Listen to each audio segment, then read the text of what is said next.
ভাগ্য বিড়ম্বিত সাংবাদিক বিভুর রঞ্জন সরকারের মরদেহ পাওয়ার সঙ্গে অনেকটি মিল রয়েছে খুলনার সিনিয়র সাংবাদিক ওয়াহিদুজ্জামান বুলুর মরদেহ পাওয়ার প্রেক্ষাপটের। দুইজনের লাশ মিলেছে নদী থেকে। আইন প্রয়োগকারী সংস্থা দুই সাংবাদিকের মৃত্যুকে আত্মহত্যা বলার চেষ্টা করছেন। খুলনার সাংবাদিক সমাজ এই মৃত্যুকে রহস্যজনক বলে দাবি করছেন। শুরু থেকে তার সহকর্মীরা মৃত্যুর কারণ উদ্ঘাটনের দাবিতে মানববন্ধন কর্মসূচি পালন করেছেন। গেল সোমবার খুলনা প্রেস ক্লাবে সাংবাদিকদের সকল সংগঠন মিলে বৈঠক করেছেন। সর্বসম্মতিক্রমে সাংবাদিক বুলুর হত্যার রহস্য উন্মোচন বাস্তবায়ন কমিটি গঠন করা হয়েছে। বুলু হত্যা না আত্মহত্যা সেটি শনাক্ত করা, পাশাপাশি যদি আত্মহত্যা হয়ে থাকে তাহলে আত্মহত্যার পিছনের মূল হত্যা কারা তাদেরকে শনাক্ত করে আইনের আওতায় আনা। মানিক শাহ মারা গেছেন, হুমায়ুন কবির বালু ভাই মারা গেছেন, বেলাল ভাই মারা গেছেন, হারুন রশিদ খোকন মারা গেছেন। একটি ঘটনারও, একটি হত্যাকাণ্ডেরও কিন্তু সুষ্ঠু বিচার হয়নি। সাংবাদিকরা সে সময় ঐক্যবদ্ধ ছিল, ঐক্যবদ্ধ হয়েই তাদের ন্যায় বিচার তারা চেয়েছিল, কিন্তু ন্যায় বিচার দিতে পুলিশ এবং প্রশাসন এবং আইন আদালত সবাই কিন্তু ব্যর্থ হয়েছেন। ছাত্র জীবনে বিবুধার মতো বাম রাজনীতির সঙ্গে সম্পৃক্ত ছিলেন বুলু। শিববাড়ি মোড়ের অদূরে ইব্রাহিম মিয়া সড়কে তার পৈতৃক বাড়ি। সেটি বছর চারেক আগে বিক্রি হয়ে গেছে। তবে শিববাড়ি মোড়ের বুলু ভাই হিসেবে তিনি পরিচিত। বাড়ি বিক্রির পর শিববাড়ি এলাকার সোনাডাঙ্গা আবাসিক এলাকায় ভাড়া বাসায় থাকতেন।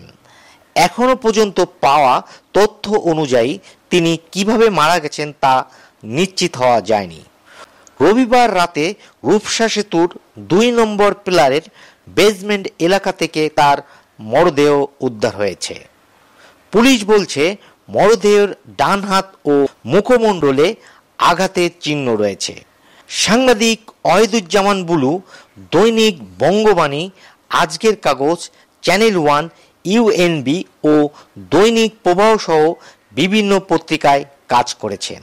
সর্বশেষ তিনি দৈনিক প্রতিদিনের সংবাদ পত্রিকায় কর্মরত ছিলেন। এই সাদামাটা জীবনযাপন করতেন। শান্ত, প্রগতিশীল ও মুক্ত চিন্তার সাংবাদিক ছিলেন। বিনয়ী, নিরঙ্কার ও মিতবায়ী। স্মার্ট ও ক্লিন শেভে কালো সানগ্লাস পরে চলাফেরা করতেন। 3 ভাইয়ের মধ্যে তিনি ছিলেন বড়। প্রায় 3 দশকের বর্ণিল সাংবাদিকতা জীবনে তার সাথে কখনো কারো মন কষাকষি হয়েছে বলে জানা নেই। কোনোভাবেই স্বাভাবিক মৃত্যু না। তার একজন স্বাভাবিক মানুষ এইভাবে হঠাৎ করে বিদ্যুতের মতন চলে যেতে পারে না। যাওয়ার তো একটা থাকে, একটা তো কোনো সূত্র থাকে। আমি আপনাদের সাংবাদিক ভাইদের কাছে আমার আকুল আবেদন, আপনারা এই ব্যাপারটা কর্তৃপক্ষের কাছে যেভাবে আপনারা সুস্থ তদন্তের মাধ্যমে এটা বের করার চেষ্টা করবেন, যাতে করে আমার ভাই সুস্থ বিচার পায়। তার আমার যে ধারণা হইতেছে সে তাকে হত্যা করা হয়েছে, সে স্বাভাবিক মৃত্যু হয়নি।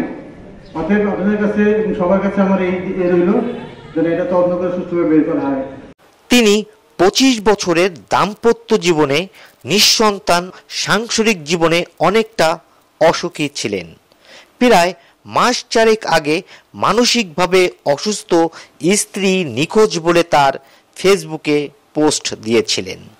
প্রথম সারির মিডিয়া হাউসগুলোতে চাকরি হারানোর পর দীর্ঘ অর্থ সংকট আর সাংসারিক অশান্তিতে হতাশা পিছু ছাড়েনি 60 বছর বয়সী এই সংবাদকর্মীর। খুলনা প্রেস ক্লাবে নিয়মিত যাতায়াত ছিল তার। ঘনিষ্ঠজন ছাড়া কখনো কোনো সহকর্মীকে বুঝতে দিত না তার কষ্টের কথা। সাইদ বাবু, বাংলার গ্যাজেট।